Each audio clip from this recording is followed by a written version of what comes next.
श्रीमन नारायण नारायण नारायण श्रीमन नारायण नारायण श्रीमन नारायण जगो नारायण श्रीमन नारायण जगो लक्ष्मी नारायण नारायण नारायण लक्ष्मी नारायण नारायण नारायण प्रभु तेरी शरण प्रभु तेरी शरण प्रभु तेरी शरण प्रभु तेरी राम जी तेरी शरण श्याम जी तेरी शरण राम जी तेरी शरण श्याम जी तेरी प्रभु तेरी शरण प्रभु तेरी शरण प्रभु तेरी शरण प्रभु तेरी श्रीमन नारायण नारायण नारायण श्रीमन नारायण नारायण लक्ष्मी नारायण नारायण नारायण लक्ष्मी नारायण नारायण श्रीमन नारायण नारायण नारायण श्रीमन नारायण नारायण बोलिए श्री लक्ष्मी नारायण भगवान की अनंताचार्य कृपया वेदांत द्वयपारगम रामकृष्णामृषज भक्तम विश्वक्सेन मुनिं भजे कासायं यज्ञसूत्रं शुचिवपुषि तथा चोर्ध्वपुण्ड्रं च भाले यस्यास्ते दक्षहस्ते कलिकुमतिगिरीन्द्रेन्द्रवज्रं त्रिदण्डं संसाराग्नि प्रशान्त्यै मृतजलममलं संसाराग्नि प्रशान्त्यै मृतजलममलं दारुपात्रं पवित्रं श्रीविश्वक्सेनसूरः पदकमलयुगं श्रेयसे संश्रयामि लक्ष्मीनाथसमारम्भाम् नाथयामुनमध्यमाम् अस्मदाचार्यपर्यन्ताम् वन्दे गुरो परम्पराम् नारायणाय विद्महे वासुदेवाय धीमहि तन्नो विष्णु प्रचोदयात् महालक्ष्म्यै च विद्महे विष्णुपत्न्यै च धीमहि तन्नो लक्ष्मी प्रचोदयात् तन्नो लक्ष्मी प्रचोदयात्। परमाराध्य श्री लक्ष्मी नारायण भगवान नित्य वंदनीय पूज्य गुरुदेव श्री त्रिदंडी स्वामी जी महाराज के जुगल चरणों में कोटिशः नमन। भगवत भागवत आचार्य कैंकर्य पारायण महानुभाव पावन भूमि पर पावन कथा को आप श्रवण करते आ रहे हैं। पावन कथा प्रसंग अंतर्गत आपने पिछले दिन श्रवण किया। नैमिषारण का पावन भूमि है। 88,000 संत महात्मा लोग उपस्थित हैं। 1000 वर्ष तक चलने वाला धार्मिक अनुष्ठान है। व्यास जी के शिष्य श्री रोमहर्षण सुत जी व्यास गद्दी पर बैठ करके भागवत कथा की महात्मा को सुना रहे हैं। और महात्मा को सुनाते समय रोमहर्षण सुत जी ने कहा कि हे ऋषियों, हे शौनक ऋषि जी, यह भागवती कथा या भागवत कथा या भगवत कथा ऐसी है कि जिनको सुन करके भक्ति के पुत्र ज्ञान और वैराग्य अस्वस्थ अवस्था से स्वस्थ हो गए थे। सबसे पहले तो ऋषियों को आश्चर्य हुआ कि महाराज भक्ति और भक्ति के पुत्र ज्ञान वैराग्य में अस्वस्थ हो गए थे। जी हाँ, अस्वस्थ का मतलब क्या हुआ? कल मैं संक्षिप्त में निवेदन किया था। अस्वस्थ का मतलब भक्ति और भक्ति के पुत्र ज्ञान वैराग्य अस्वस्थ हो गए। इसका मतलब क्या हुआ? जब घर में, परिवार में, समाज में, राष्ट्र में, देश में, सरकार में, शासन में, प्रजा में ज्ञान का आदर नहीं हो, वैराग्य का आदर नहीं हो, संस्कार का आदर नहीं हो, सदाचार का आदर नहीं हो, संस्कृति का आदर नहीं हो, वेद शास्त्र का आदर नहीं हो, तो समझना चाहिए कि ज्ञान वैराग्य सोया हुआ है। भक्ति को अस्वस्थ होने का मतलब हमारे जीवन में अच्छे कर्म करने की अगर उत्सुकता नहीं होती है, प्रेरणा नहीं होती है, हृदय, दिल, दिमाग, मन, बुद्धि कहीं संचार नहीं होता है कि अच्छा काम करना चाहिए, तो मानो भक्ति देवी सोई हुई है। कलयुग में धर्म के जो 4 पैर कहे गए हैं, उन 4 पैर में सत्य तो पहले ही समाप्त हो गया है। त्रेता युग में, द्वापर युग में तप समाप्त हो गया,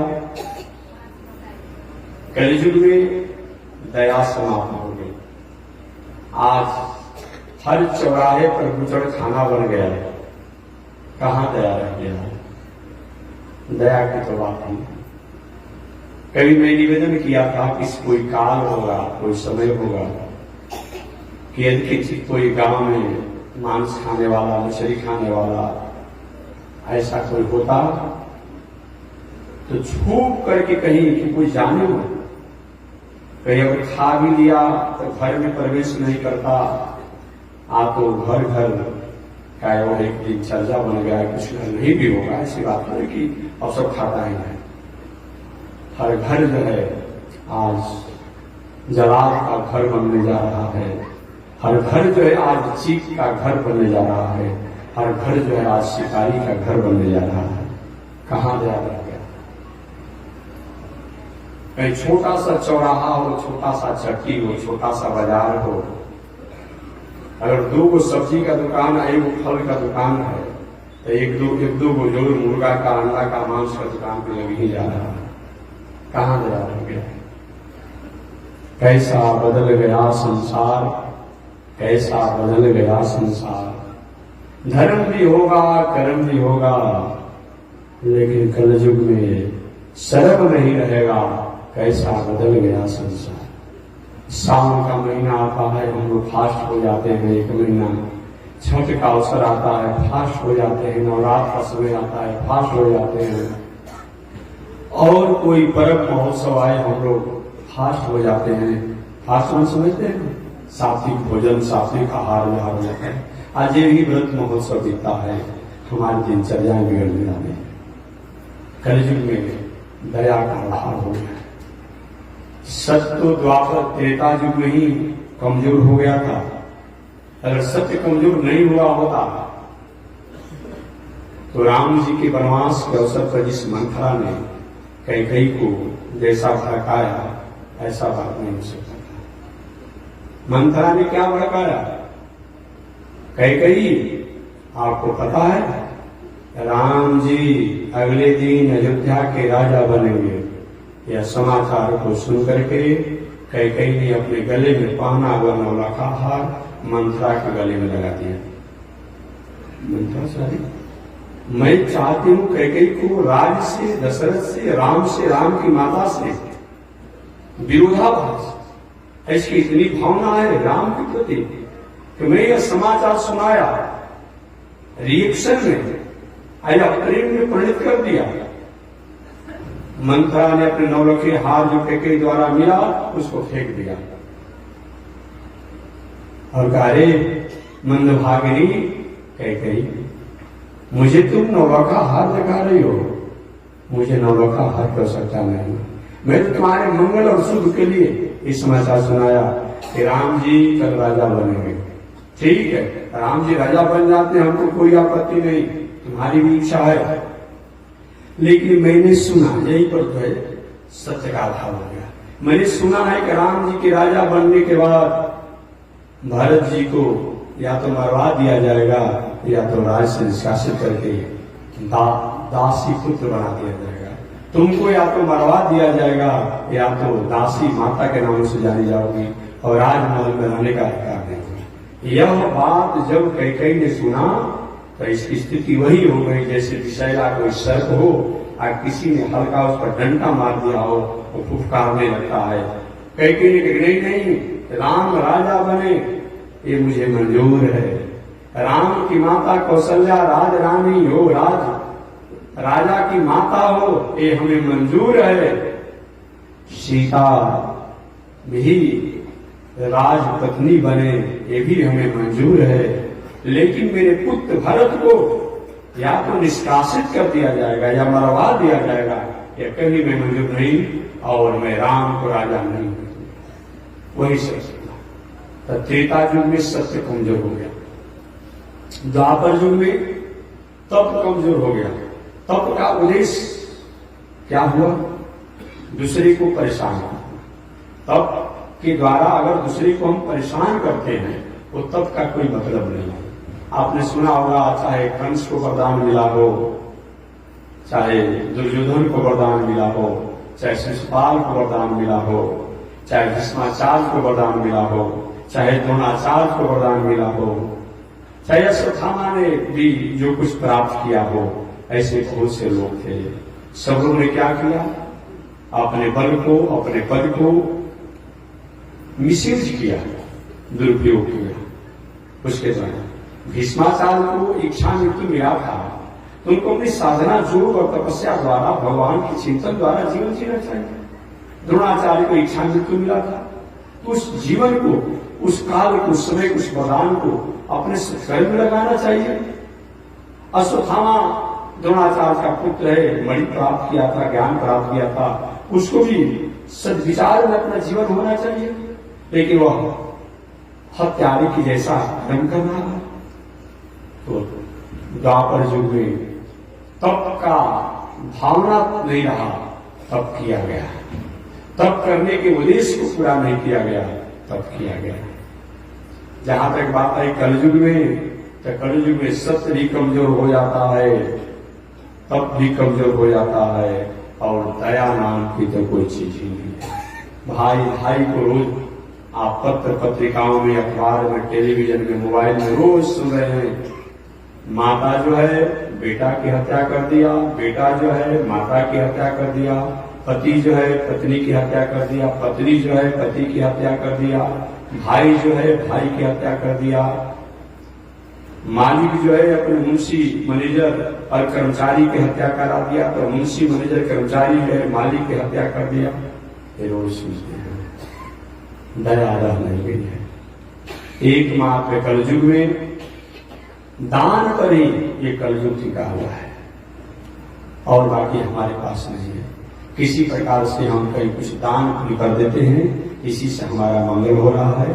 बाकी ठीक है, हम पूजा भी कर रहे हैं, पाठ भी कर रहे हैं, यज्ञ भी कर रहे हैं और सब कुछ हो रहा है, लेकिन सही मायने में अगर हमारा मंगल हो रहा है कलयुग में तो दान के द्वारा हो रहा है। दान वेकम कलो जुगे, दान वेकम, दान एकमात्र कलयुग में श्रेष्ठ मानव जीवन के कल्याण के लिए साझा किया गया है। ऐसे भक्ति और भक्ति के पुत्र ज्ञान वैराग्य को अस्वस्थ होने का मतलब कि जिन ही द्वापर युग का समापन होने वाला था, कलयुग प्रारंभ होने वाला था, भक्ति और भक्ति के पुत्र ज्ञान वैराग्य जो दक्षिण भारत में द्रविड़ देश में प्रकट हुए। द्रविड़ देश में पहले वहां आज भी जैसा भक्ति और संस्कृति की रक्षा आज भी है, हमारे देश में वैसा नहीं। आपके पूरे उत्तर भारत में भी मंदिर बता दीजिए जो दक्षिण भारत के मंदिर के समान है। एक हमारे उत्तर भारत में मंदिर गिने चुने बचा हुआ है, वृंदावन में श्री रंगनाथ जी का मंदिर, रंग जी का मंदिर जो कहलाता है। ऐसे दक्षिण भारत में हर गांव गांव में जहां वैष्णव संत महात्मा की जगह है वैसा मंदिर है कि पत्थर का प्रकोटा हो, सुंदर मंदिर हो, वैदिक परंपरा से पूजा होती हो, पंचरात्र से पूजा होता हो। ये वहां जहां भी अगर भक्तों का जहां डेरा है दक्षिण भारत में होता है, सैकड़ों सैकड़ों संख्या में। हमारे उत्तर भारत में नहीं। एक वृंदावन में श्री रंग जी का मंदिर है और बाकी वृंदावन में नए नए मंदिर जो बन रहे हैं, ठीक उनमें किसी प्रकार के सौंदर्यीकरण हो सकती है, नवीनीकरण हो सकता है और प्रदर्शनीकरण हो सकती है, लेकिन जैसा वृंदावन में रंग जी का मंदिर है वैसा और मंदिरों में पूजा प्राप्त नहीं है। कभी आप जाएंगे, कम से कम रंग जी के मंदिर में 24 घंटा में कुछ नहीं तो 10-12 बार तो भगवान को बाल भोग से लेकर के, बड़ा भोग से लेकर के, मध्यम भोग से लेकर भोग लगा ही दिया जाता है। 8-10 बार तो पूजा पाठ होता है और मंदिरों में दर्शन हो सकता है, प्रदर्शन हो सकता है, लेकिन संस्कृति और भक्ति और संस्कार अगर अभी भी कहीं बरकरार कुछ है तो हमारे वृंदावन में श्री रंग जी के मंदिर में है। और उससे दक्षिण भारत के दिव्य देशों से रंगनाथ भगवान का मंदिर, चाहे श्रीरंगम का हो, बाला तिरुपति जी का मंदिर हो या और उधर दक्षिण भारत का जो मंदिर हो, उससे संबंध अगर कहीं किसी मंदिर में है तो वहां भी थोड़ा बड़ा उस भक्ति पक्ष में, संस्कृति पक्ष में पूजा होती है। बाकी और जगहों तो उस तरीका से नहीं होता है। या तो हर मंदिर में हो रहा है, एक उस तरीका से नहीं होता है। कभी आप जाएंगे, कभी आप कुछ ले जाने का मौका नहीं तो अपने टेलीविजन मोबाइल पर देखिएगा, भले केरला में ईसाई इस्लामी विचारधारा के लोग की बहुलता हो गई है, इसको नकारा नहीं जा सकता है। लेकिन जो भी वहां गिनी चुनी मंदिर हैं उनमें क्या संस्कृति है, आप कभी जाइए केरला में, जाइए त्रिवेंद्रम में, इसमें और कुछ और अच्छा नहीं होगा। अगर कोई बहुत बड़ा IAS होगा, IPS होगा, कोई राजा भी जाएगा, वही कपड़ा को खोल करके, धोती पहन करके, गमछी ओढ़ करके जाकर के रहना पड़ेगा। देवो भूतवा देवांजलि। यार हम लोग किसी को थोड़ा सा जूता खोलने को कह देते हैं, पैतामा खोलने को कहते हैं, थोड़ा सा हाथ धोने को कह देते हैं, नाराज हो जाता है, कहता तो रोड पे चला जाता है, बाहर से हाथ धो करके, हम नहीं जाएंगे, हम नहीं जाएंगे। यहाँ उत्तर भारत में दर्शन ढेर करना चाहते हैं, प्रदर्शन ढेर करना चाहते हैं, लेकिन संस्कृति और भक्ति में जीवन जीने में थोड़ी सी तो संकोच होती है। वहां देखिए, आप त्रिवेंद्रम कभी अपने मोबाइल पर देखिएगा, कैसे आरती होता है, कैसे पूजा होता है, कैसे सुंदर। राजा भी अगर जा रहे हैं, कोई भी जा रहा है उस परिवेश में। आप केरला में ही है गुरुवायूर कहा जाता है, आप सब संपन्न मंदिर है, केवल ऐसे नहीं है। अभी गुरुवायूर जो मंदिर है हमने तो गिना नहीं है, लेकिन हमने सुना है कि 10 से ऊपर दर्जनों हाथी आज इस मंदिर में है, दर्जनों हाथी। सोना चांदी आभूषण तो बहुत कुछ है, आप लोग नेट पर देखे होंगे। हाथी का दर्शन करा करके, गाय का दर्शन करा करके, ब्राह्मण का दर्शन करा करके ही भगवान के पट खोला जाता है, पूजा होता है। सब कहाँ हमारे ऐसा है? त्रिवेंद्र में जाइए, वहां भी वही संस्कृति है। तो मैं निवेदन करना चाहता हूं, आप बाला तिरुपति जी की तो बात ही मत कीजिए। एक बाला तिरुपति जी भगवान ऐसे हैं, बालाजी भगवान की 2 घंटा सोते हैं और 22 घंटा कमाते हैं। क्या जी? 2 घंटा सोते हैं और 22 घंटा कमाते हैं। मानो हम कलयुग के मानवों को बताए कि भाई 8 घंटा की ड्यूटी से काम नहीं चल रहा है, तो क्या कहते हैं आप लोग जी? ओवर क्या कहते हैं? ओवर टाइम जी। ओवर टाइम में ड्यूटी करके अधिक धन कमाइए और कमा करके परिवार का, अपने बाल बच्चों का, समाज का भरण पोषण करिए। ये बाला तिरुपति भगवान वेंकटेश भगवान से हम और आपको संदेश प्राप्त होता है। और समझिए 12 बजे रात तक भगवान जगे रहते हैं, बाला तिरुपति जी, दर्शन पूजा होते रहता है। आप 12 बजे से 2 बजे 2 घंटा मात्र सोते हैं, और 2 बजे के बाद से फिर पूजा पुजारी द्वारा शुरू हो जाता है। और 2 बजे के बाद 3 बजे के बाद तो फिर अब भक्त कैसे हैं? भगवान कहते कि हम 2 घंटा सोते हैं, तो भक्त कहते कि हम 24 घंटा जगे रहेंगे। भक्त भले भगवान 2 घंटा 12 बजे से 2 बजे सोने के लिए पट बंद होता होगा, लेकिन भक्त जो है, जो बनाया गया है गैलरी, उसमें तो वो 24 घंटा लाइन में लगे रहते हैं। ऐसा बालाजी भगवान है। तो हम और आपको कलयुग में बताते हैं कि हे दुनिया में रहने वाले लोग, हमें कलयुग में कुछ और युगों से अधिक श्रम करना पड़ेगा। भाग प्रारब्ध को मत रहिए, भाग प्रारब्ध हमारा कर्म होता है। आज बालाजी भगवान भाग प्रारब्ध तो नहीं है, जगे रहते हैं, श्रम करते हैं, लोगों को दर्शन देंगे तभी कुछ आएगा आमदनी। दर्शन देते हैं। आज विश्व के सबसे बड़ा धनी मंदिर हो गया है। ये केवल भाग के भरोसे पर नहीं, कर्म के भरोसे पर। भाग द्वारा नहीं, कर्म के भरोसे पर। बाला तिरुपति जी भगवान इस समय पूरे विश्व के सबसे बड़ा मंदिर है।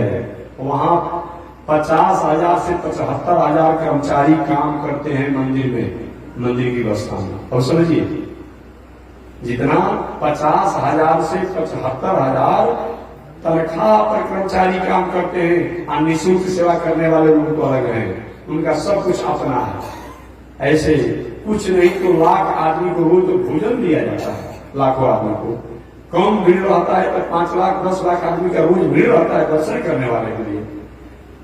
वहां पर बाल मुंडन होता है, वो बाल का कहीं अगर साल में एक बार नीलामी होता है तो करोड़ों रुपए का होता है। ऐसे बाला तिरुपति जी भगवान है।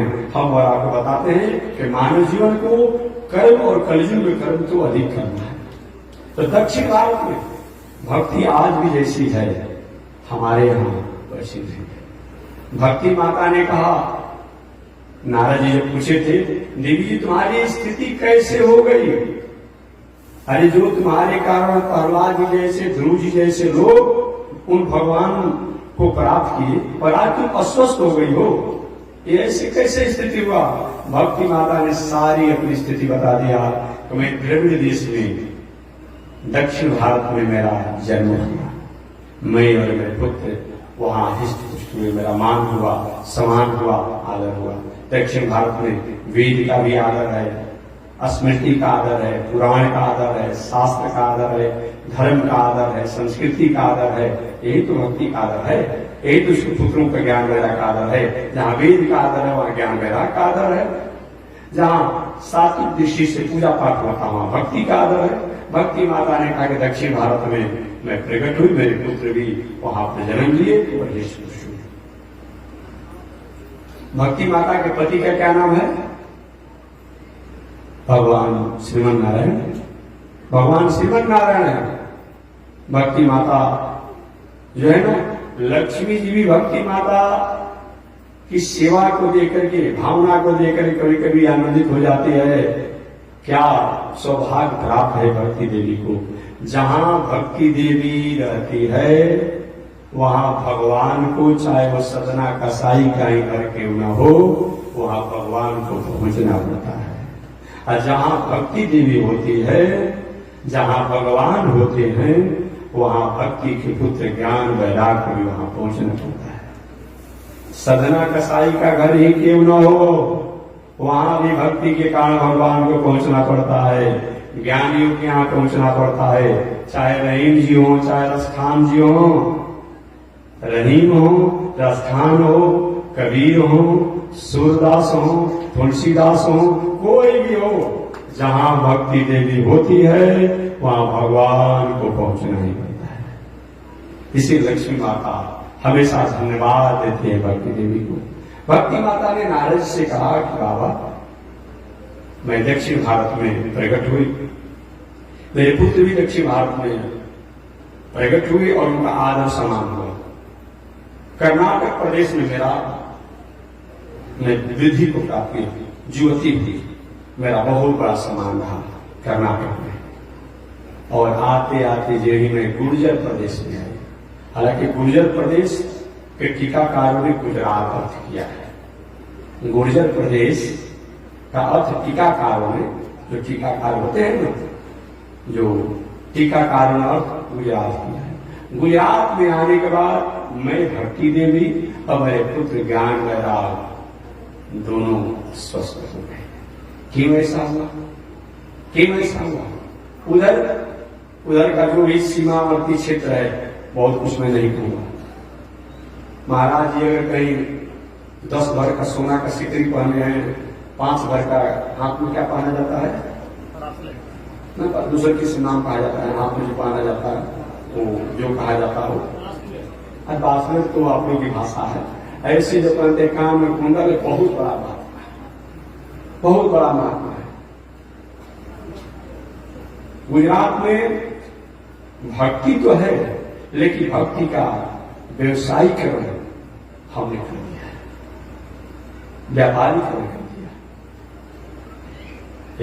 शायद उधर के संत महात्मा लोग पूजा पाठ कथा प्रवचन में पैकेज की, टेंडर की बात नहीं होती। तो आज पूरे देश में आज पैकेज की बात होती है, आज टेंडर की बात होती है। ऐसा नहीं होगा। पहले के जमाना में कोई कथा करता था, पूजा करता था, पाठ करता था, जप करता था, लेकिन आज पहले हो जा रहा है। अभी नया तो युग ये चला है, कोई बड़ा अगर अपने को कथा व्यास से कोई मान रहा है तो सोचता है घोषणा मिलेगा नहीं मिलेगा, जाने के बाद क्या कर देगा, कौन करेगा, तो पहले डरवा दिया जा रहा है अपने खाता में अपना जो चीज है। एक काम पहले नहीं था। आपने कभी सुना होगा, आज से 40 वर्ष 50 वर्ष पहले ब्राह्मण देवता लोग आते थे। ऐसा होता था क्या? तय होता था क्या कि तय कर लीजिए, आज टेंडर हो गया, आज पैकेज हो गया। यही कारण है कि पूजा पाठ का तत्व और सार कमजोर हो गया। पूजा कराने वाला ये सोचता है कि जो तय किए हैं कुछ बाकी है, मिलेगा कि नहीं मिलेगा, हो सकता हाथ उठा देगा। अब पूजा कराने वाला सोच रहा है कि इतना खर्चा करा दिए महाराज जी, कोई से लाभ होगा कि नहीं होगा। इसीलिए दोनों परेशान हैं और दोनों स्थिति को प्राप्त नहीं कर पाते हैं। अब पहले जब ऐसा नहीं रहता था तो हम जो पूजा करते, उस पूजा में हमारी निष्ठा होती थी। रात रात और ब्राह्मण देवता लोग बहुत ब्याह होता, देव होता, बहुत ऐसे अनुष्ठान करते थे, लेकिन पैकेज और टेंडर की बात नहीं थी। आज पैकेज हो गया और टेंडर हो गया, इसीलिए पूजा का साथ समाप्त हो गया। यही कारण है कि जब पूजा का सार ही समाप्त हो गया तो भक्ति कहां से रह जाएगी? भक्ति कहां से रह जाएगी? जजमान को ब्राह्मण में भक्ति नहीं है और ब्राह्मण को जजमान में प्रेम नहीं है। वो सोचता है कि भाई अभी तो तय करके आए हैं, एक तरह से जैसे कोई मजदूरा को आप पैसा तय करके लाते हैं, अब देते हुए आपको समझ नहीं आता है, वही बात है। पूजा पाठ हुआ, उनको उससे मतलब नहीं।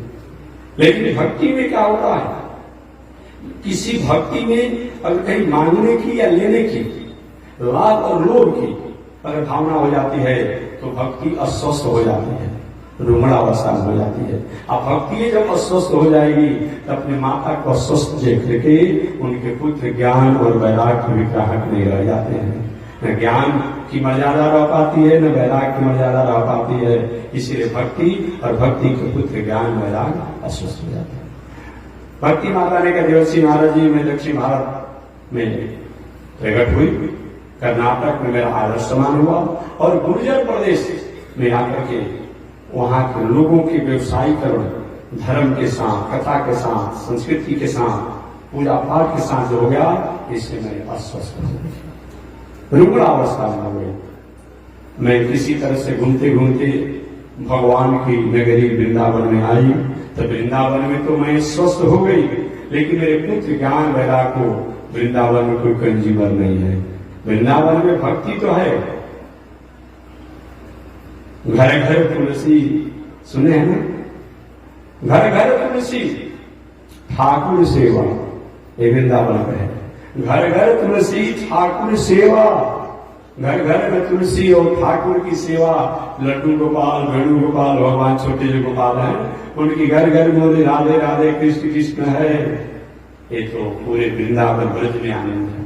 लेकिन वहां ज्ञान वैराग्य ग्राहक कम हो गए हैं।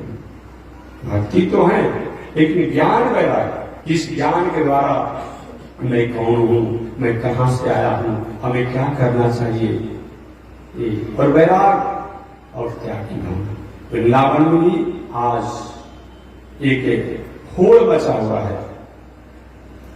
आर्थिक दृष्टि से, व्यवहारिक दृष्टि से, समरसता की दृष्टि से, प्रदर्शन की दृष्टि से, सौंदर्यीकरण की दृष्टि से एक होड़ मचा हुआ है। बाकी भक्ति तो है लेकिन ज्ञान वैराग में थोड़ी सी वहां अभाव हो गया। ज्ञान और वैराग दोनों अभाव हो गए। भक्ति माता ने कहा वृंदावन में मैं तो स्वस्थ हुई जब गुर्जर प्रदेश से आई तो, लेकिन ज्ञान वैराग मेरे स्वस्थ नहीं हुए। बाबा आपका दर्शन हो गया है, आप स्वस्थ कर दीजिए। मैं जानती हूं कि आपकी कृपा से जो चाहते हैं उसको निश्चित रूप में उसी में आप ढाल देते हैं। नारद जी का माता जी मैं प्रयास करूंगा। बड़ा आदमी कोई गारंटी से काम तो नहीं करता है, प्रयास करता है, प्रयास करता है। नारद जी ने वेद का पाठ सुनाया, उपनिषद का पाठ सुनाया, इतिहास सब सुनाया। वेद ही पाठ है गुरु। वेद का पाठ, उपनिषद का पाठ बार बार हुआ। ज्ञान वैराग जग के जमाए में गिर जाते। सभी शास्त्रों के कथन होने के बाद नारी ने यहां तक कह दिया कि मैं तीरथ व्रत तप साधना जब जो किया हूं, अगर पुण्य मेरा कुछ है तो बालक ज्ञान वैराग भक्ति के पुत्र स्वस्थ हो जाए। फिर भी कोई प्रभाव नहीं। आकाशवाणी हुआ कि बाबा देवर्षि नारद जी, जिन सत्कर्मों द्वारा आप भक्ति के पुत्र ज्ञान वैराग को स्वस्थ करना चाहते हैं, इन सत्कर्मों से स्वस्थ नहीं होंगे। इनके लिए तो आप अलग से सत्कर्म करना पड़ेगा। नारद जी की कभी तो भी सत्कर्म किया कोई कम है क्या? कैसे अलग भी कोई सत्कर्म विशिष्ट होता है क्या? आकाशवाणी ने कहा जो आप सत्कर्म किए ये कहीं कम नहीं है, लेकिन जैसा रोग है इन भक्ति के पुत्र ज्ञान वैराग को, इनके लिए केवल इन सत्कर्मों से स्वस्थ नहीं हो पाएंगे। इनके लिए तो आपको सत्कर्म अलग से करना पड़ेगा। और वो सत्कर्म कौन अलग से करना पड़ेगा, विशेष सत्कर्म कौन करना पड़ेगा, इसकी व्याख्या संत महात्मा को बताएंगे। नारद जी पूरे दुनिया में घूम डाले। घूमने वाले घूम कर सकते हैं, दुनिया में घूम डाले। जो बेटा था महाराज जी सत्कर्म का अर्थ क्या है, सत्कर्म का अर्थ क्या है, सत्कर्म का अर्थ है। कितने महात्मा तो अपना सिर पकड़कर ठोकने लगते। राम राम है बाबा नारद, सारा दुनिया को सत्कर्म आप सिखाते हो, आज हम लोग से सत्कर्म पूछ रहे हो, काहे को इज्जत कर रहे हो? अरे हम लोग पूजा करने वाले, तपस्या करने वाले, साधना करने वाले, योग करने वाले, समाधि लगाने वाले, जग करने वाले हैं, जप करने वाले हैं, तीर्थ यात्रा करने वाले हैं, और हमसे आप सत्कर्म की बात पूछते हैं। कोई भी नारद जी के सत्कर्म की व्याख्या नहीं बता पाया। वही नारद जी घूमते घूमते बद्री का आश्रम में गए। कल परसों भी मैंने बताया था कि आज बद्री नारायण एक ऐसा हमारा विश्व का संस्कृति, संस्कार, भक्ति का एक धरोहर, आध्यात्म आराध्य स्थान है, जहां लोग पहले के जमाने में अपने जीवन के अंतिम में या मध्य में या प्रारंभ में जब भी जाते थे, केवल मोक्ष के लिए जाते थे, केवल मोक्ष के लिए, कि अब हमें संसार के आवागमन से अब हमें मुक्ति चाहिए, इसके लिए लोग जाते थे।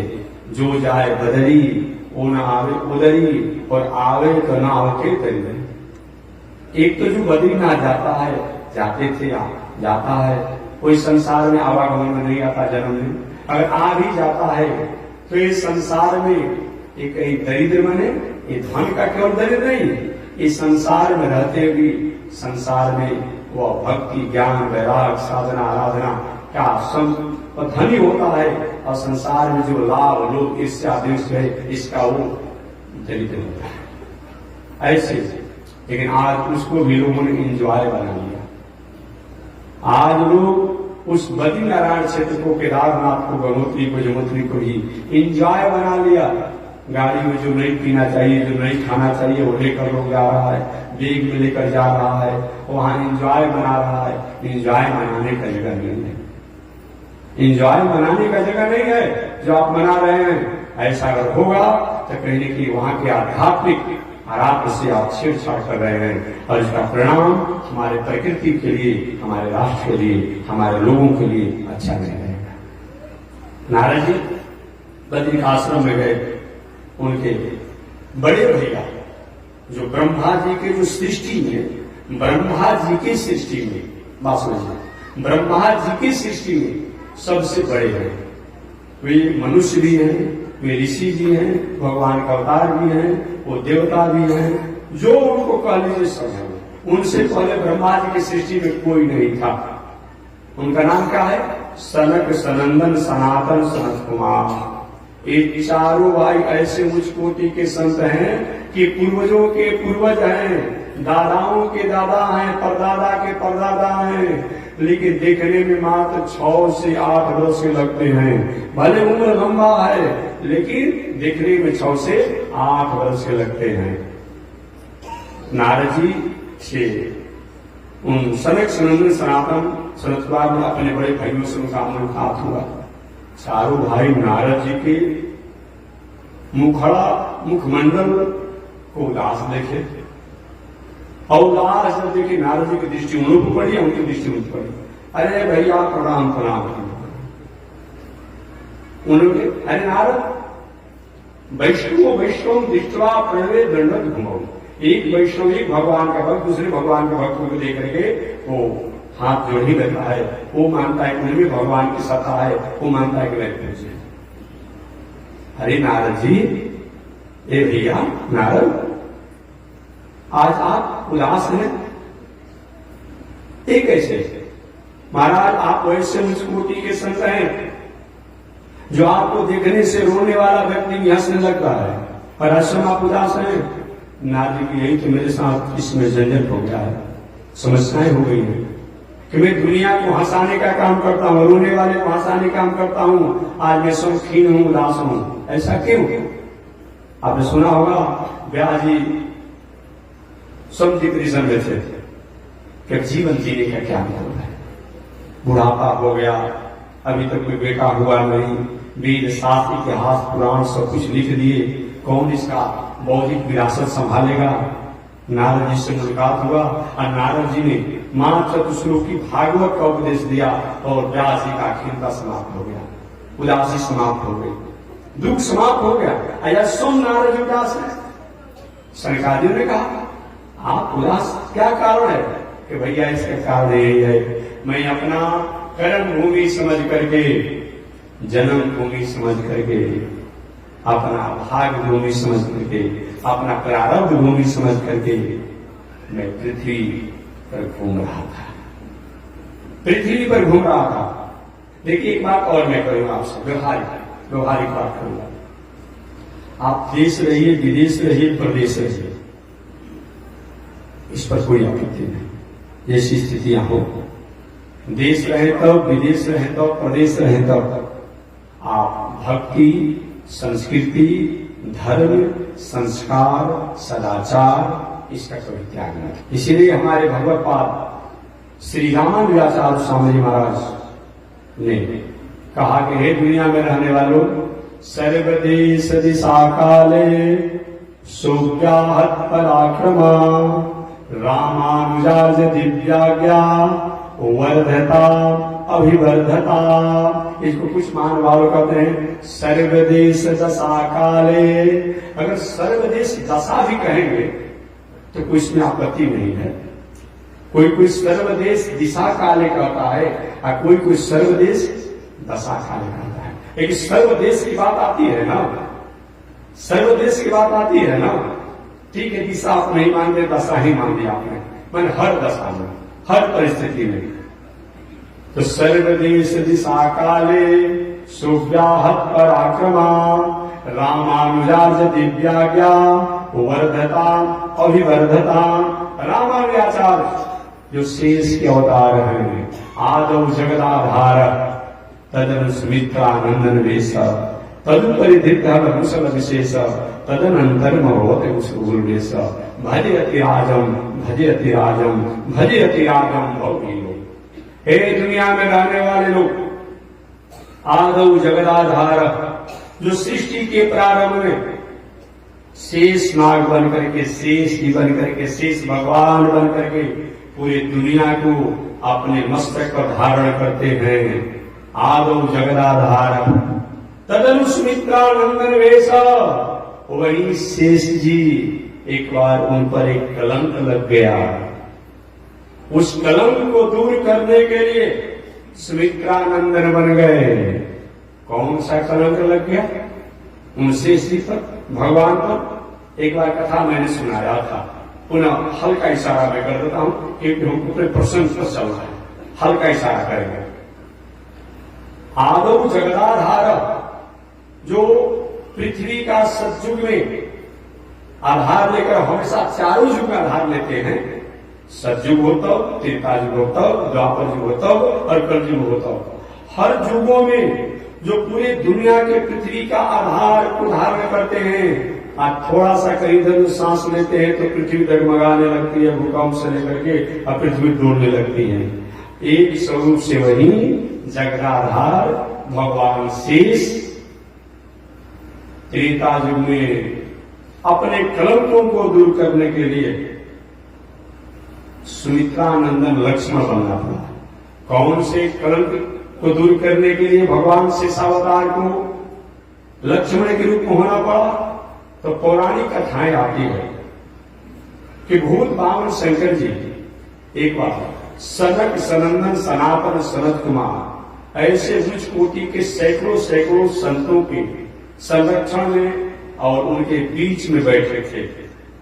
संत लोग भूत बामन शंकर जी से पूछे, बाबा समाधि में जिस मिजाज में आप रहते हैं, इस ध्यान में रहते हैं, जिस योग में रहते हैं, वो कैसा है?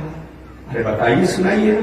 भगवान के कौन सा छवि का दर्शन करते हैं? भगवान मुस्कुराते हुए गंभीरता में कैसे? भगवान के दांतों का क्या वर्णन है? भगवान के नेत्रों का क्या वर्णन है? भगवान की नस का क्या वर्णन है? भगवान का ओठ का क्या वर्णन है? भगवान का मुखमंडल का क्या वर्णन है? भगवान के हल्के क्या क्या वर्णन है? भगवान का वस्त्र क्या क्या वर्णन है? बताइए ना। वो बावन शंकर जी बताने लगे। बताते बताते भगवान की समाधि स्थिति की भावना को और उस भगवान के स्वरूपों को इतने प्रेम में विभोर हो गए भूत बामन शंकर जी, उनके दोनों नेत्रों से आंसू गिरने लगा। कभी कभी हंसते हंसते, बोलते बोलते, कहते कहते भी हम लोग की आंखों से आंसू गिरने लगते हैं। होता है, कोई इसी कथा सुन करके भी। अब शंकर जी के नेत्रों से अश्रुधारा बहने लगी। अश्रुधारा बहने लगी तो संत महात्मा ज्ञानी का कोई भी चीज मिसमिस नहीं होता है। भूत बामन शंकर जी ने क्या किया? अपने नेत्रों के आंसू को हाथों पर रोक लिया और रोक लिया तो आंसू एक दक्षिण हाथ में जो आंसू को रोके वही रुद्राक्ष हो गया। क्या हो गया? रुद्र की अक्ष से प्रकट होने के कारण उसका नाम क्या हो गया? रुद्राक्ष। अब बाएं हाथों में जो आंसू था, जो शंकर जी हाथों में रोक लिए, उस एक कन्या, उस कन्या का नाम क्या है? शिवलोचना या सुलोचना। कभी लोग पूछता है कि महाराज जी आप लोग कभी कभी कथाएं ऐसा कहते हैं कि समझ में नहीं आती है। अरे समझ में काहे नहीं आती है भाई, समझा दीजिए ना। ऐसे ही बात समझिए, स्त्री पुरुष विवाह करके आप वंश विस्तार के लिए जलीय तत्वों का ही तो संबंध होता है। स्त्री का रज हो, पुरुष का तेज हो, इन दोनों के संबंध से तो हमारा आपका पीढ़ बनता है। वो क्या है? जलीय तत्व है। और क्या है? हम स्त्री का, पुरुष का जलीय तेज जो है, उसी से हमारा आपका जन्म होता है। कौन आश्चर्य की बात आपको होता है?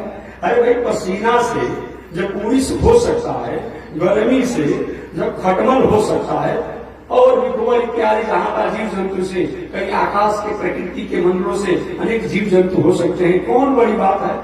क्या सबका विवाह होता है क्या? और सबका तिलके चलता है क्या? अतः जन्म लेता है? बताइए ना। ये उड़ीस का कोनो इन लोग का आगे बढ़ने के लिए वंश विस्तार के लिए विवाह शादी करना पड़ता है? नहीं नहीं, ये ढील जो होते हैं कपार में, इनका कभी विवाह शादी होता है क्या? उससे बढ़ते हैं। हमारे आपके सीन के गंदगी से, गर्मी से ढील हो जाते हैं, शरीर में पसीना इत्यादि से क्या कहा जाता है जी, चीलर हो जाते हैं। कौन बड़ी बात है? तो ये आश्चर्य मत कीजिए। तो अगर शंकर जी के नेत्रों से गिरे हुए आंसू और उससे अगर कोई अगर एक कन्या होगी तो आश्चर्य करने की बात नहीं। तो शंकर जी के दाहिने नेत्रों से जो अश्रु गिरा उसे रुद्राक्ष और बाएं नेत्रों से जो जल गिरा उसे कन्या हुई, जिसका नाम पड़ा शिवलोचना या सुलोचना। दोनों नाम रखा गया है, शिवलोचना या सुलोचना। शंकर जी विचार किए कि हम तपस्या साधना में रहते हैं, तपस्या साधना में हम रहते हैं, कौन ही कन्या का पालन पोषण करेगा, शिक्षा संस्कार देगा, सेवा करेगा?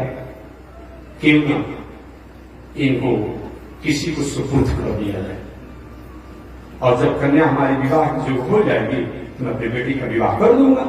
शंकर जी ने ऐसा भावना किया। ठीक है, वही शंकर जी ने सोचा कि इस समय सबसे अगर मर्यादा की और क्षुण परंपरा का पालन करने वाले हैं तो भगवान शेष जी हैं।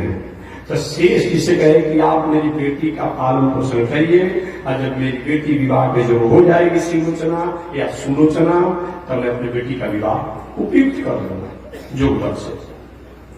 शेष जी शंकर जी की पुत्री शिवलोचना का पालन पोषण भरण पोषण करने लगे। सोची कि मेरे जीवा में बहुत जिम्मेदारी है, तो क्यों न अपने मंत्री करकोटक जी को जिम्मा दे दिया जाए। शेष जी के मंत्री का नाम है करकोटक, सत्य उसको जिम्मा उन्होंने दे दिया। और करकोटक के संरक्षण में बहुत भाव शंकर जी की बेटी की लाली सुलोचना या शिवलोचना दोष मिलेगा, वो बढ़ने लगी। इधर लंकेश रावण का बहुत बड़ा दुनिया में अपने प्रभाव का बढ़त बना हुआ था। अब कोई नहीं था जो कुछ कर सके। मैं तो कहता हूं इतना बड़ा प्रभावित था ये लंकेश रावण कि भगवान श्री राम के कुल खानदान के एक बहुत बड़े प्रभावशाली प्रतापी राजा थे, राजा अनरण, उनको भी जाकर मार दिया था। मध्य से उन्होंने कहा था मैं तो जा रहा हूं इस दुनिया से, लेकिन मेरा कोई न कोई वंश होगा, ये दिन इसका बदला लेगा, उन्होंने कहा था। राम बहुत बड़ा प्रभावशाली था। ब्रह्मा जी भी बस में थे, शंकर जी भी बस में थे, वरुण भी बस में थे, कुबेर भी बस में थे। कौन बस में नहीं था? अरे और छोड़िए, जमराज भी बस में हो गए थे। जमराज जिनको आप कहते हैं, ये भी बस में हो गए थे, जो मृत्यु के मालिक है। और वही जमराज की बस में हो गए थे जो लंकेश रावण का बेटा जो मेघनाथ था, उस मेघनाथ ने उनको बस में कर दिया। हुआ था मेघनाथ के बारे में कि मेघनाथ अजय हो जाएगा अगर कहीं मेघनाथ शंकर जी की लाडली बेटी सुलोचना को या शिवलोचना को प्राप्त करके और विवाह कर लेगा तो मेघनाथ वध करना संभव नहीं है, बहुत बड़ा दुर्ग काम होगा। अरे महाप्रलय में तो भगवान श्रीमनारायण किसी को छोड़ते ही नहीं है, एक ऐसे सामान्य बात नहीं कर गया, सहज बात नहीं है।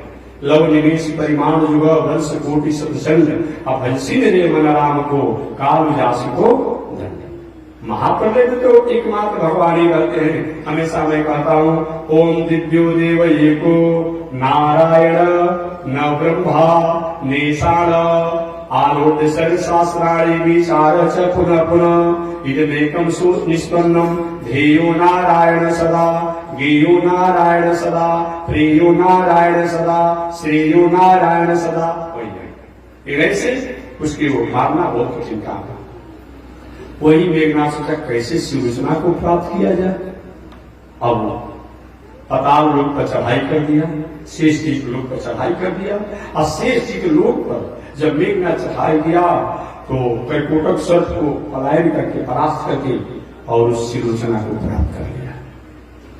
एक घटना को जब शेष जी को पता चला तो उदास हुए, समाज में लोकापवाद फैल गया।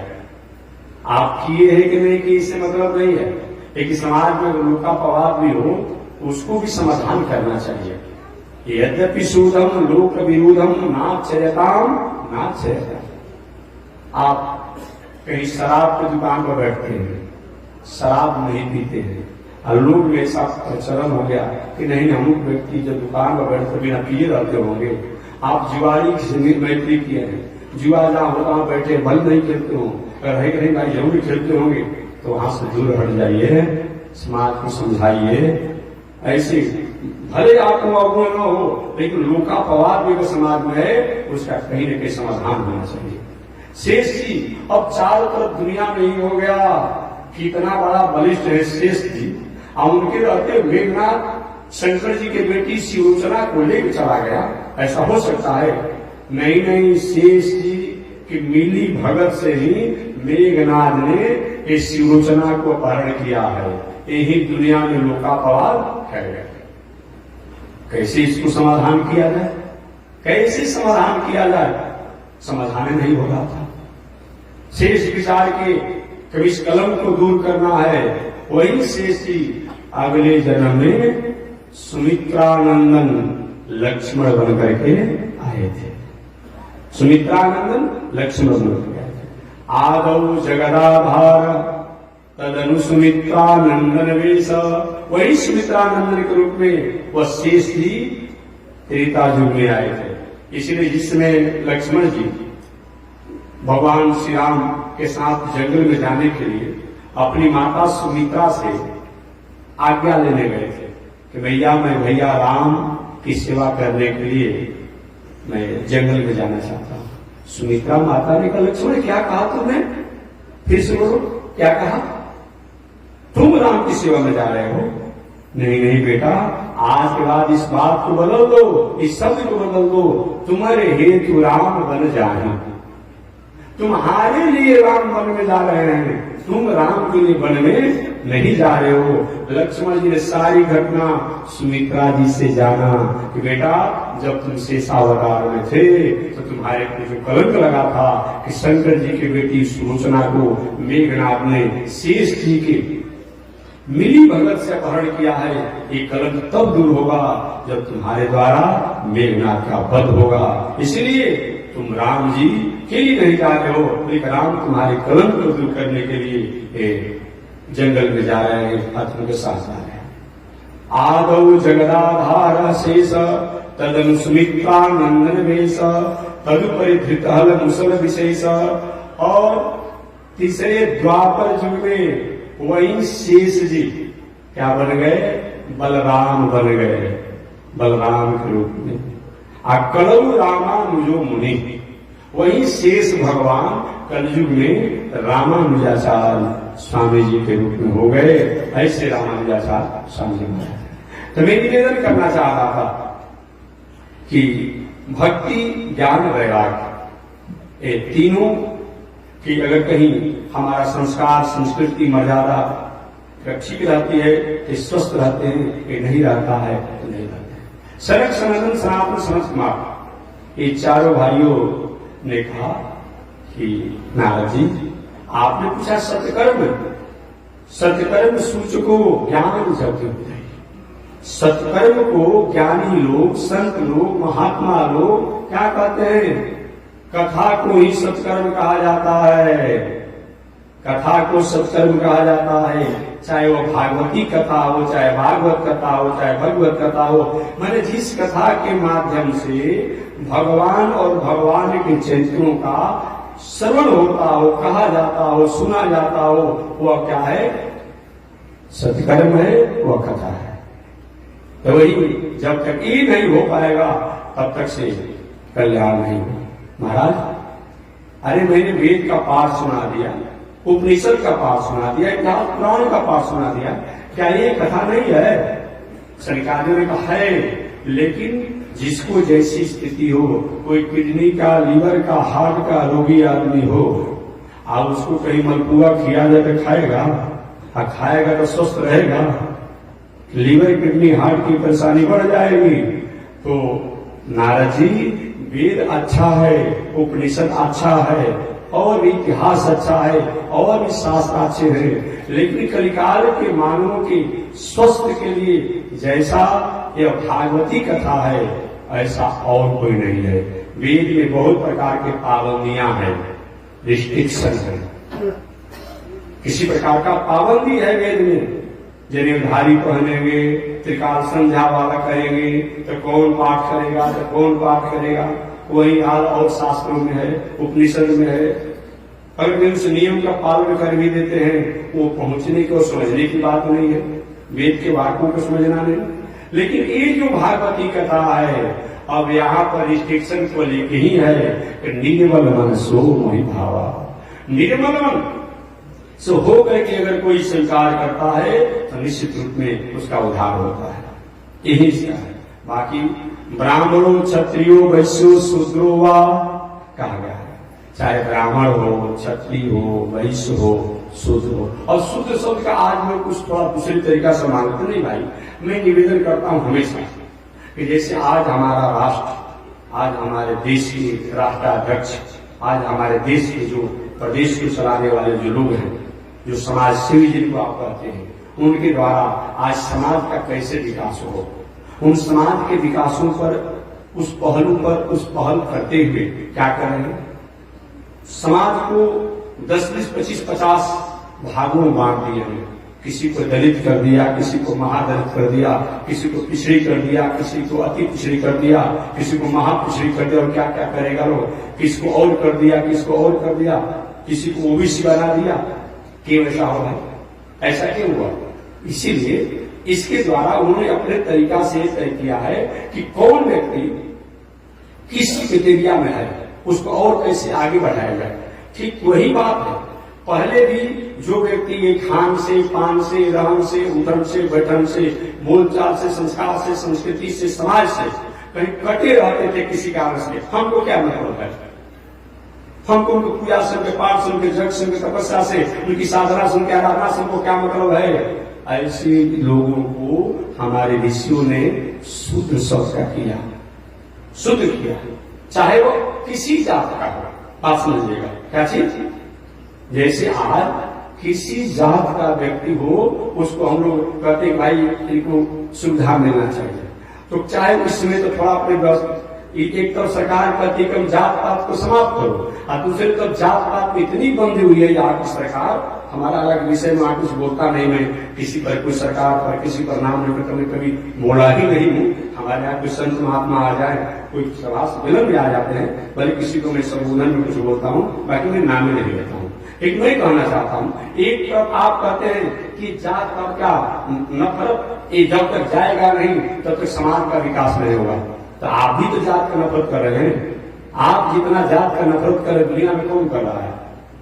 गरीबी किसी व्यक्ति के साथ हो सकती है, अमीरी कोई व्यक्ति के साथ हो सकता है, रोग किसी व्यक्ति को हो सकता है, तो रोग भी किसी व्यक्ति हो सकता है, विद्वान कोई व्यक्ति भी हो सकता है, ज्ञानी कोई व्यक्ति हो सकता है, भक्त कोई व्यक्ति हो सकता है।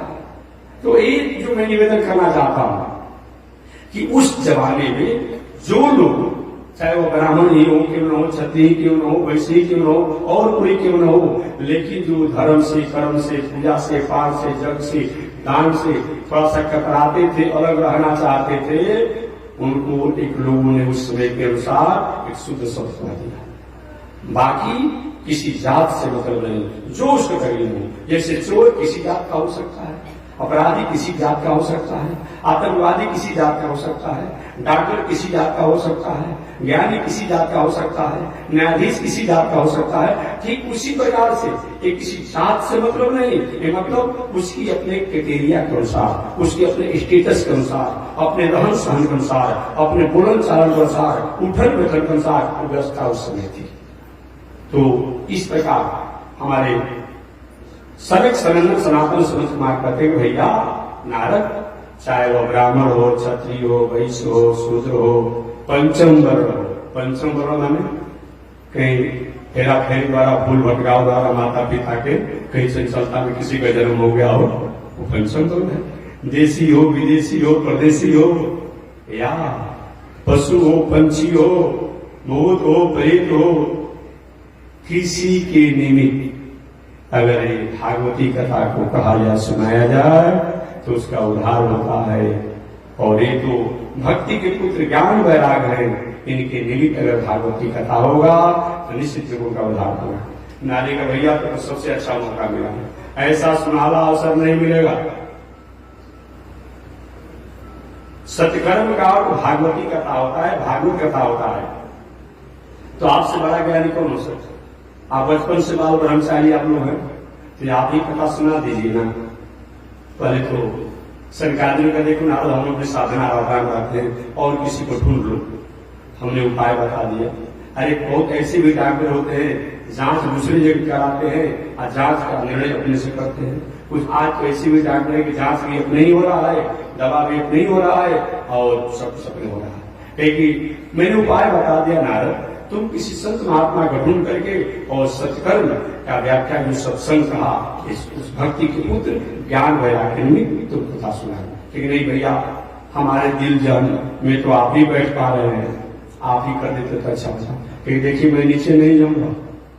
सनकादी ने कहा हमारी अभी स्थिति बद्रिकाश्रम को छोड़ करके, हिमालय को छोड़ करके ये अभी नीचे जाने की स्थिति नहीं है, मैं नहीं जा पाऊंगा। तो नारद ने कहा भैया अगर नीचे नहीं जाएगा थोड़ा सा तो रिक्वेस्ट को मान लीजिए, आप नीचे मत जाइए। लेकिन जहां से हिमालय प्रारंभ हो रहा है, जहां से ये देवभूमि, जहां से हरि का द्वार प्रारंभ हो रहा है, कम से कम वहां तक तो चल सकते हैं। एक वो कौन जगह? अरे वही हरिद्वार, जो हरि का द्वार है वहां तक आप चलिए। एक वहां यहाँ आने पर बद्रिकाश्रम अगर आयोजन किया जाए बहुत तो आने में परेशानी हो जाएगी। कोई बूढ़ होंगे, बुजुर्ग होंगे, रोगी होंगे, कुछ श्वास का रोग होगा, कोई ठंडा का रोगी होगा, सारी व्यवस्था करनी पड़ेगी। तो हरिद्वार आप चल चलिए, और हरिद्वार चल चलेंगे तो व्यवस्था करने में भी थोड़ी अनुकूलता पड़ेगी। तो इधर के लोग हरिद्वार पहुंच जाए, और जो वृंदावन में भक्ति के पुत्र ज्ञान वैराग है तो उधर से भी लोगों को और भी जो संत महात्मा को आना होगा उनको भी सुविधा होगा। इसलिए स्थान जो होना चाहिए, आवागमन का जगह अनुकूल होना चाहिए। कोई भी सार्वजनिक और जनहित में कार्यक्रम करे तो स्थान आवागमन का अच्छा होना चाहिए। अब आग्रह किए सरकारी में, ठीक है जो तुम्हारी भावना है नारद तो बद्रिकाश्रम में आयोजन कर लिया जाए। लेकिन नारद जी ने प्रार्थना करके उस आयोजन को हरिद्वार में कर दिया। मान गए संसार? अरे भाई मेरे छोटे भाई नारद है, बड़े भाई सरकारी मानना ही है, भाई है, मान के ठीक है चलो नारद कहते हो हरिद्वार में आयोजन होगा। ये कहाँ होगा हरिद्वार में? हरिद्वार का आनंद वन, आनंद वन, हरिद्वार का आनंद वन है। और लोग कभी कभी तो हरिद्वार में बनून भी है, और कभी कभी शुरू कहते कि महाराज जी बक्सर में यहाँ पर रहते हैं, आज चरित्र बन कहते हैं, एक वो वृक्ष बन नहीं लोग रहा है। अरे भाई काशी का नाम है कानन वन, क्या नाम है? कानन वन है, अपन लोग शहर लग रहा है। लेकिन जब था तो था ना। अब वन का मतलब क्या होता है? वन का मतलब क्या होता है?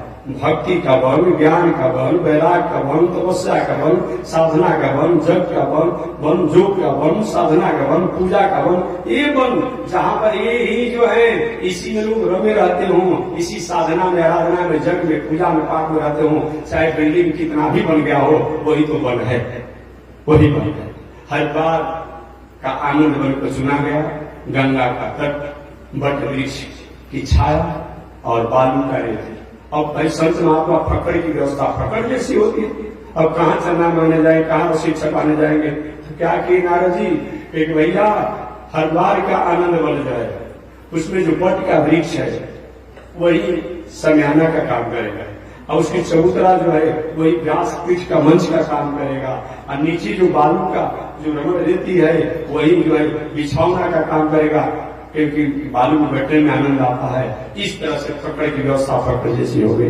अब हरिद्वार में आयोजन किया गया, और आयोजन करने के बाद पूरे दुनिया में प्रचार हो गया। नारद जी जब कथा सुनेंगे, अब प्रचार नहीं होगा। अब जीयर स्वामी, किरणवी स्वामी जी महाराज के चेला जीयर स्वामी, अब भाई बाला पे पति जी जा रहे हैं, तो बाला पे पति जी जा रहे हैं तो 50-100 लोग चलेंगे। जगन्नाथपुरी जाएंगे, हजारों लोग जाएंगे। रंगनाथ भगवान का जाएंगे, सैकड़ों लोग जाएंगे। बद्रीनारायण जाएंगे, सैकड़ों लोग जाएंगे। और नारद जी बाबा कथा सुने, कोई बाकी रह जाए? जितने तपस्या साधना योग समाधि जप करने वालों थे एक एक तो होते रहेगा। चलो पहले नारद जी हरिद्वार के आनंद वन में कथा सुन रहे हैं, अपने बड़े भैया सनक सनंदन सनातन संत कुमार जिनका दर्शन ही नहीं जल्दी हो पाता है, तो उनका दर्शन भी होगा। और जब नारद जी जजमान में कथा सुन सकते हैं तो हम कहने कथा सुनेंगे। और सब पूरे हरिद्वार का आनंद वन सारे संत महात्मा ऋषियों से खचाखच भर गया। कुछ कल भी मैंने बताया था कि कुछ अहंकारी प्रवृत्ति के लोग थे। नारद माने क्या होता है, असंख्याति माने क्या होता है, कथा माने क्या होता है, हम कहीं जाएंगे, हम इतने बड़े आदमी हैं। ऐसे कुछ अहंकारियों को, दम्भियों को, क्रोधियों को, ईर्ष्यालुओं को, द्वेषियों को भृगु जी को जीवा दिया गया। ए बाबा आप बहुत निपुण हैं, जब ब्रह्मा विष्णु का परीक्षा आप ले सकते हैं तो ऐसे लोगों को बुला कर नहीं कर देंगे, महाराज किसी तरह से बुला कर लाइए। वही भृगु बाबा जा करके समझा करके बुझाई। बताओ ये हरिद्वारों में आयोजन हो रहा है और आप जग समाधि की साधना में एक बुद्धि रहेगा जीवन में, चलिए सबको समझा बुझा करके ले आए। पूरे हरिद्वार में आनंद ही आनंद हो रहा है। कथा प्रारंभ हो गया। सनक सनंदन सनातन संत कुमार ये चारों भाई बैठ गए व्यास पीठ पर और नारद जी संकल्प लेकर के जजमान बन गए। काहे के लिए? अपने लिए नहीं, भक्ति के पुत्र ज्ञान वैराग को स्वस्थ करने के लिए। और कथा प्रारंभ हुई और जो ही कथा प्रारंभ हुई तो प्रारंभ होते ही सनकादियों ने कहा कि यत् फलम नास्ति तपसा न योगेन समाधिना। कहा कि हे दुनिया में रहने वाले लोग, साधना तो जीवन के कल्याण के लिए साधन तो अनेक है, लेकिन जो तपस्या योग समाधि पूजा पाठ यज्ञ दान से जो फल प्राप्त होता है वो अनायास सहजता से ये भगवान की कथा को सुनने से, भागवत कथा को सुनने से प्राप्त हो जाता है। इधर भी महात्मा की कथा हो रही थी। अब वृंदावन में भक्ति के पुत्र ज्ञान वैराग जो अस्वस्थ थे स्वस्थ हो गए और स्वस्थ होकर के आ गए हरिद्वार में। और आकर के कीर्तन भजन करते हुए जहाँ कथा हो रही थी नाचने लगे, श्री कृष्ण गोविंद हरे मुरारे, हे नाथ नारायण वासुदेव। अब सब लोग बड़े आश्चर्य हो गए। नारद जी पहचाने गए और भी लोग पहचाने, यही लोग भक्ति माता है, यही भक्ति के पुत्र ज्ञान वैराग है, इन्हीं के निमित्त ये आयोजन हो रहा है। अब सब लोग उस कीर्तन करने लगे। कल भी मैंने बताया था कि वैसी आनंद की स्थिति हो, वैसे तत्व की स्थिति हो तब तो अच्छी बात है। लेकिन ऐसे सामान्य में कहीं पूजा पाठ यज्ञ दान तीर्थ व्रत कथा प्रचल हो रहा हो तो आप बैठे बैठे, और कहीं सार्वजनिक कथा हो रहा हो तो माताएं या पुरुष बैठे बैठे आप भजन कर लीजिए, ज्ञान कर लीजिए, तो वो आनंद कहीं कम नहीं कहा जाएगा। प्रमाण तो दिया जाता है कि जब भक्ति के पुत्र ज्ञान वैराग भक्ति के भी जो हरिद्वार में वहां जब नृत्य कर सकते हैं, आज कहीं स्त्रियां या पुरुष की कथा प्रवचन में कहीं नाच रहे तो रुक क्यों रहेंगे? देखिए वो स्थिति हो, वो स्थिति पर अगर आप पहुंचे हो तब तो बात अलग है। मीरा जैसा अगर आपका स्थिति पहुंचा हो तो मीरा जैसा बाहर हो तो कोई बात नहीं, लेकिन मीरा जैसा स्थिति नहीं हो तो क्या होगा? मीरा को स्थिति में थी, अपने भसुर न थे राणा जी, भसुर द्वारा विष पिलाया गया, उसका कोई प्रभाव नहीं, सांप से रसवाया गया। यार साधारण में छूटा काट देता है तो चिल्लाने लगते हैं। मीरा का हाल है तो वो काम मत कीजिए। उदाहरण हर चीजों को लेकर के वो काम नहीं किया जाएगा। वैसी स्थिति हो तो बात अलग है। और कल भी मैंने कहा था कुछ महानुभाव आज दुनिया एक दूसरे युग की है। देखिए गायन जो है, कल भी मैंने बताया, इस सामवेद है। क्या है? वेद। सामवेद, वेद साक्षात भगवान का स्वरूप है। ऋग्वेद, यजुर्वेद, सामवेद, अथर्ववेद, चार वेद है। तो वेद है तो हमारे द्वारा जो गायन होना चाहिए ऐसा अश्लील न हो, ऐसा अमर्यादित न हो, ऐसा अनित नहीं हो, ऐसा कोई उपद्रवकारी नहीं हो, ऐसा चंचल गायन न हो जो हमारी माताओं की संस्कृति के कहीं कहीं ठुकरा रहा हो, कहीं पर कहीं ठेस पहुंचा रहा हो, ऐसा गायन नहीं होना चाहिए। क्योंकि वेद की ऐसी जो गायन होता है तो वेद भगवान उल्लास जाते हैं और उल्लासी से समाज राष्ट्र का बहुत मंगल नहीं होता है।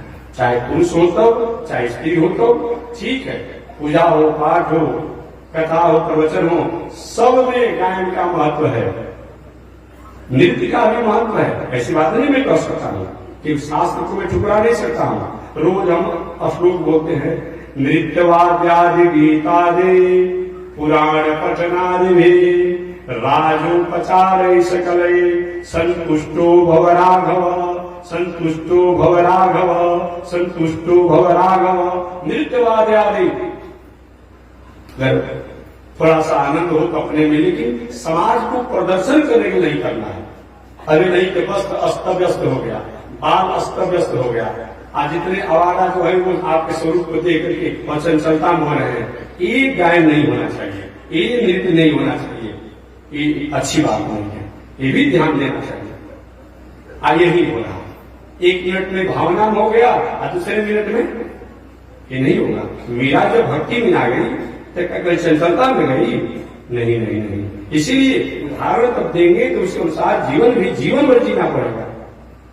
जब उदाहरण उसका देंगे तो जीवन भर उसका जीना पड़ेगा। तो मैं निवेदन करना चाहता हूँ, गायन का भी महत्व है, नृत्य का भी महत्व है।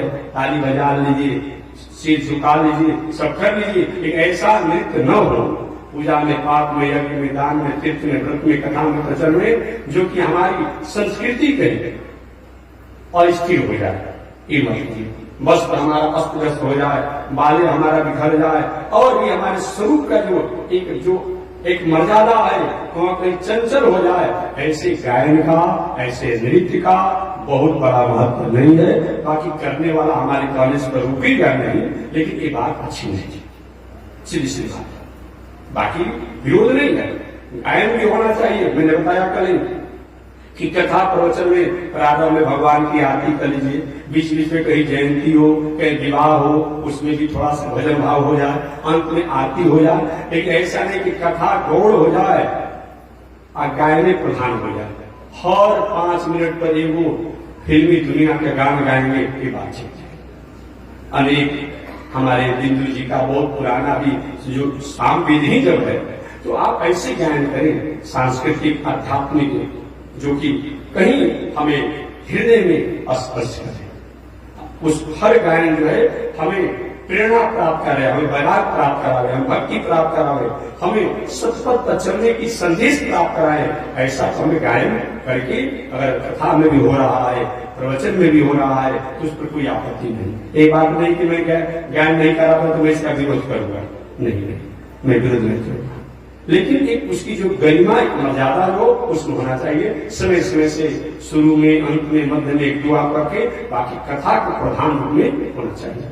तो भक्ति के पुत्र ज्ञान वैराग सहित जो भी लोग थे सब वहां हरिद्वार के आनंद वन में नाचने लगे, गाने लगे। नारद जी से लेकर सुखदेव जी से लेकर के इंद्र से लेकर जो भी लोग थे, सुखदेव जी तो नाचना गाना जानते नहीं है, क्या कहते हैं? जय हो बलिहारी हो, जय हो बलिहारी हो।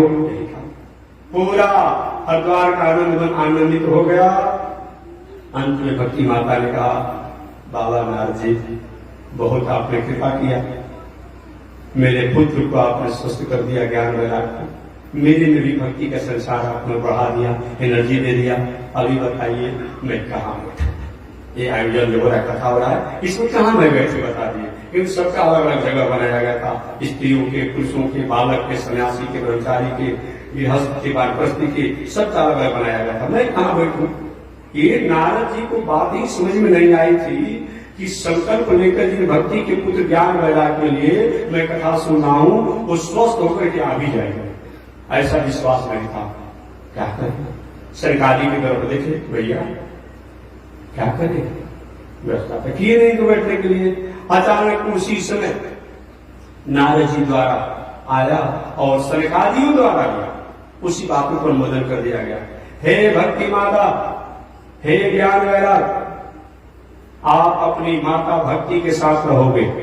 क्या चीज? हे ज्ञान वैराग, आप अपनी माता भक्ति देवी के साथ रहोगे, और हे भक्ति माता, आप अपने पुत्र ज्ञान वैराग के साथ सकल भुवन मध्य निर्धनास्तेति धन्या, आपका वही निवास होगा जो इस दुनिया में अनीति, अन्याय, अधर्म, अत्याचार, पापाचार, कुकर्म, बेविचार के जो निर्धन हो, क्या हो? दरिद्र हो, अनीति, अन्याय, अधर्म, पापाचार, बेविचार, कुकर्म कि जो निर्धन हो, सकल भुवन मध्य निर्धनास्ते की धन्या, और जो ज्ञान, वैराग, सदाचार, संस्कृति, मर्यादा की जो धनी आदमी हो, उनके हृदय में आपका निवास होना चाहिए। उसी जिनसे भक्ति माता अपने पुत्र ज्ञान वैराग के साथ एक भावना के रूप में और भक्तों के हृदय में निवास करने लगी। पूरा भागवत कथा हुआ और पूरा भागवत कथा को सब लोगों ने सुना, सब आनंदित हुए और सब संत महात्मा ऋषि लोग अपने अपने आश्रम को विदा हुए। नारद जी ने अपने बड़े भैया सनक सनंदन सनातन सूरज कुमार को भी अभिवादन करके विदा किए और नारद जी भी पुनः यात्रा में निकल गए। इस प्रकार से एक कथा को कौन सुना रहे हैं? एक घटना तो पहले हो चुकी है, एक घटना पहले हो चुकी है। तो नैमिषारण्य में सूत जी ने कहा कि हे ऋषियों, मैं आप लोग को वही कथा सुनाऊंगा जिस कथा को सुन करके एक समय भक्ति के पुत्र ज्ञान और वैराग नारद जी के जजमान बनकर के सुनने से और नारद जी के बड़े भैया सनक सनंदन सनातन सुकुमार द्वारा कथा सुनाने से स्वस्थ हुए थे। तो सौनक ऋषि ने पूछा था, महाराज ये घटना कैसे घटी? नारद जैसे चंचल व्यक्ति भी कैसे कथा सुनिए? तो पूरा सूर्य जी ने इस कथा को सुना दिया और मैंने भी इस कथा को सुना दिया। आगे सूर्य जी कहते हैं, ऋषियों ये वही भागवत कथा है जिस भागवत कथा को प्रेतात्मा धुंधकारी भी सुन करके अपना उद्धार कर लिया। सौनक ऋषि जी हाथ जोड़ लिए, सूर्य जी क्या बोला आपने? अभी तक तो हमने मनुष्य की कथा सुनने की बात सुनी थी कि ऋषि लोग की कथा सुनवाते थे, देवता लोग सुनने के लिए आए तो थे, सुखदेव जी के पास लेके सुनाए नहीं। लेकिन आपने कहा भूत प्रेत भी सुनकर उद्धार कर लेता है। महाराज भूत कौन था, वो प्रेत कौन था, वो काहे भूत बन गया, कैसे प्रेत बन गया, कौन उसको कथा सुनाया, कैसे उसका उद्धार हुआ? इस कथा को आप विस्तार से बताइए। इस कथा को कल मैं बताऊंगा। और आज इसी के साथ वाणी विराम। एक बार भगवान का नाम ले, आगे परमात्मा की शिक्षा। श्रीमन नारायण लक्ष्मी नारायण, श्रीमन नारायण लक्ष्मी नारायण, श्रीमन नारायण नारायण नारायण, श्रीमन नारायण नारायण, श्री लक्ष्मी नारायण नारायण नारायण, लक्ष्मी नारायण नारायण।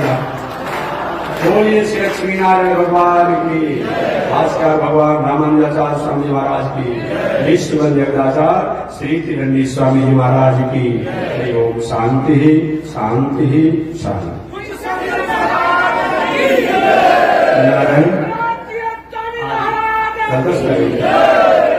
कल 10 तारीख है ना, कल 10 तारीख है, गुरु पूर्णिमा महामहोत्सव है। महर्षि वेदव्यास महाराज का जयंती महामहोत्सव है। बक्सर में हमारे पूज्य गुरुदेव श्री त्रिदंडी स्वामी महाराज का गुरु पूर्णिमा महोत्सव कल मनाया जाएगा। वहाँ के जो व्यवस्थापक हैं, वहाँ के जो महंत हैं, उनके द्वारा, और हम तो यही चतुर्मास जगह स्थल पर ही रहेंगे। यहाँ पर भी जो अतिथि आएंगे उनको भोजन, भंडारा, प्रसाद, पानी की, पवानी की व्यवस्था है। आप जो भी कथा सुनने आते हैं और जो भी अतिथि हो गांव जवार को अनुकूलता मिलेगी तो आप लोग भंडारा के प्रसाद पाने के लिए गुरु पूर्णिमा के अवसर पर कल सादर आमंत्रित हैं। समय से 10 बजे तक भंडारा तैयार हो जाएगा।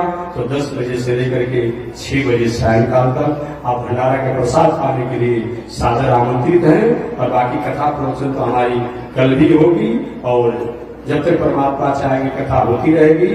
तो यहाँ हम गुरु पूर्णिमा महोत्सव नहीं मनाते हैं। गुरु पूर्णिमा के अवसर पर कोई अतिथि आ जाए तो उसको प्रसाद पवाना, ये तो हम लोग की मौलिक अधिकार बनता है। हमारा भारतीय संस्कृति का पूजा पाठ, उत्सव, महोत्सव और गुरु पूर्णिमा महोत्सव बक्सर में पूज्य श्री त्रिदंडी स्वामी महाराज के मंदिर पर मनाई जाएगी।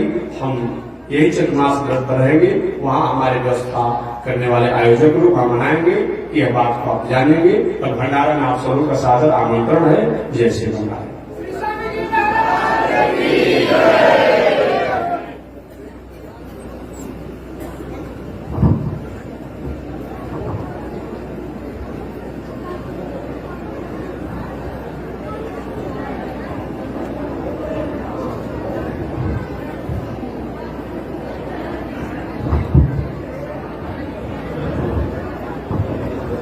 नारायण।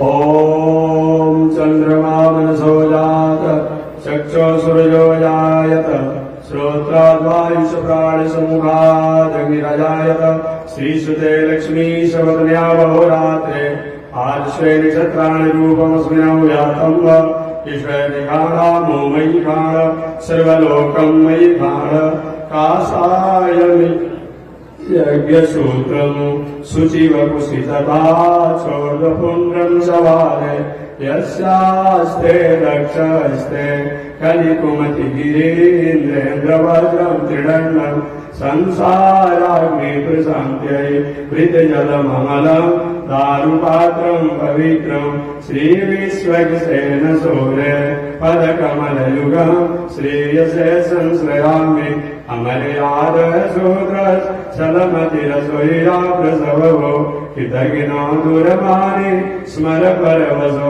वंचन पर निशंसा पापेश कथमामितो दुःखजलदे प्रपारादोत्रीरस् तव परिसरेयं शरणयो। लक्ष्मी नारायण भगवान की, ईश्वर जगदाचार श्री किरण्डी स्वामी जी महाराज की। हरि ओम। शांति शांति शांति।